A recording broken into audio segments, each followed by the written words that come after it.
In this video, I'm going to show you how to change guitar strings, but there are a few things that you will need.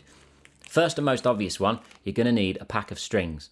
If you're not sure what strings to get for an electric guitar, I recommend these ones, Ernie Ball regular Slinkies, 10 to 46. That's the gauge size, 10 to 46, okay? Looks like that. Next thing you'll need is some cutters to cut off the excess string. A string winder is also handy, but not absolutely essential, just makes the process a little bit quicker. And also a polish cloth, because you can, once you've took the strings off, you can get into all those hard to reach areas. And one final thing that you'll need is a tuner. Just a quick note, the remainder of this video was filmed a few years ago, so enjoy the earlier version of myself. Since I don't own a workbench or even a table, this beautiful sofa bed is going to be my workbench for today. Let's do it. The first thing you're going to want to do is take off all the old strings. Now remember, don't cut the strings off while they're still tight, because suddenly releasing all that tension isn't great for the neck. What you want to do is wind them off one by one using your trusty string winder. One good way to tell whether you're winding the string tighter or looser is by listening to the pitch. If the pitch goes up, you know that you're tightening the string and you're going the wrong way. If the pitch comes down, you know that you're going the right way.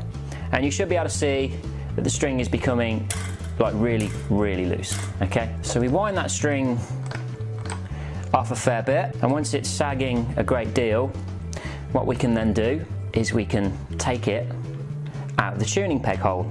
So now we can see that the string has been released from the tuning peg hole. Now we're gonna have to pull this string through the bridge and out the back of the guitar. So this little bit that's left on here that's curling round, if you can see, it's a good idea to snip that off, so it'll pull through the bridge nice and easy. So we snip that, away it goes. And what we want to do is turn our attention to the back of the guitar, and we're going to push the string through the other side. Now this could be a little bit tricky depending on the placement of this particular plate here. Okay, it'll be easier on some guitars than others, but it's just a little bit of a wiggling thing you've got to do. Okay, so the ball end is just released. We can pull that through. If it does get really stuck in there, you know, get something small, put it in. I mean, you can work it out. It's just common sense, really. All right, so we've got that one string off. All we've got to do is repeat that process for the rest of the strings. So I'm just about to wind off the B string, and what I'm going to say before I do this is just be careful, because now the strings are getting quite thin, they're also getting quite sharp. So just be careful.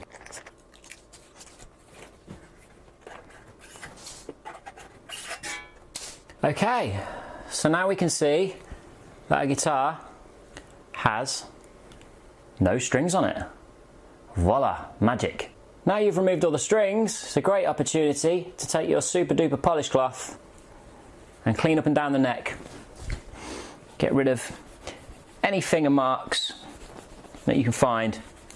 Also the dust next to the pickups that's normally underneath the strings over here, right here. That's normally very hard to access unless you've got very loose or no strings. So let's do that. Depending on what your guitar neck is made of, will depend on what kind of things you can use to clean it. This particular guitar is a maple neck and it's glossed, so that makes cleaning it very, very easy. So actually just using this polish cloth is enough. But if you've got a rosewood fretboard, it's going to be a different deal. If you've got other materials that your fretboard is made from, I'll leave that to the wood cleaning experts, but just bear that in mind that you need to use the appropriate kind of cleaners. I know that lemon oil is pretty good for rosewood fingerboards in particular. Whatever you do, don't use any standard household polish, and certainly don't cape your guitar in liquids without knowing how they're going to affect the wood. Now that our guitar is nice and clean and shiny, we're ready to put on the new strings.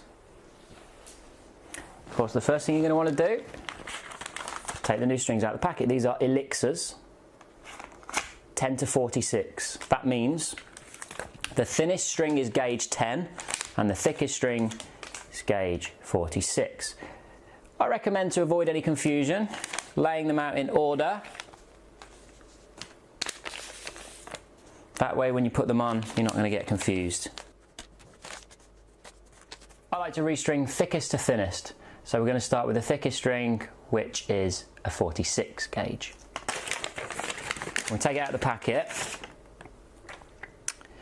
you're going to notice that it's going to have a ball end, right? And it's going to have a plain end. So let's unravel that string. And we're going to take the plain end, turn the guitar over, and we're going to insert the string into the correct hole. And we'll see that it pokes out the other side.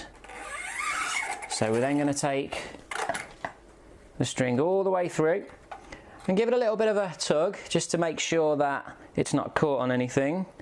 Sometimes it can get caught somewhere in the bridge and you'll be tuning up and suddenly it'll go dum, because it's releasing the tension all of a sudden because the string was caught all along.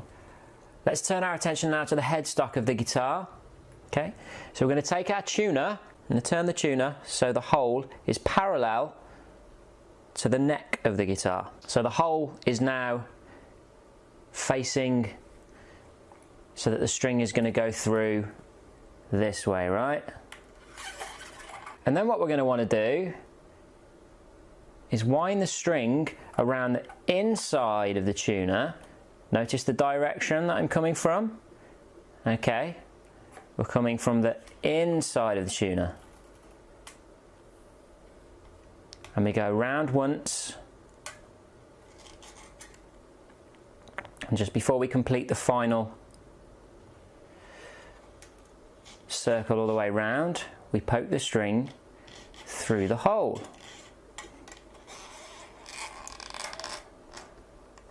Okay.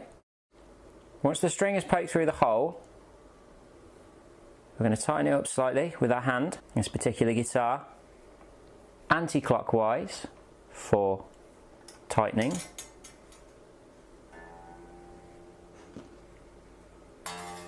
And this is where our headstock tuner comes in very handy.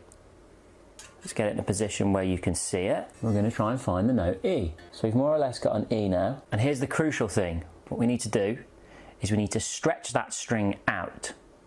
And the reason we stretch the string is because if we don't, as soon as we start playing, it's going to go out of tune. All new strings should be stretched out. Generally, a good idea to just stretch from the 12th fret. Sometimes I tend to go along the string a little bit as well. So once we've stretched the string out, we're going to tune again. And you'll notice that it's gone right out of tune. I'm finding the note E now. And then I'll give it another stretch. Find the note E once again. And yet another stretch, and just keep stretching and tuning a few times until it begins to stay in tune and become more stable. And now our string's in tune, we can grab our snips and snip off the excess string. Get as far down as you can. And there it is. We just need to repeat that process another 5 times.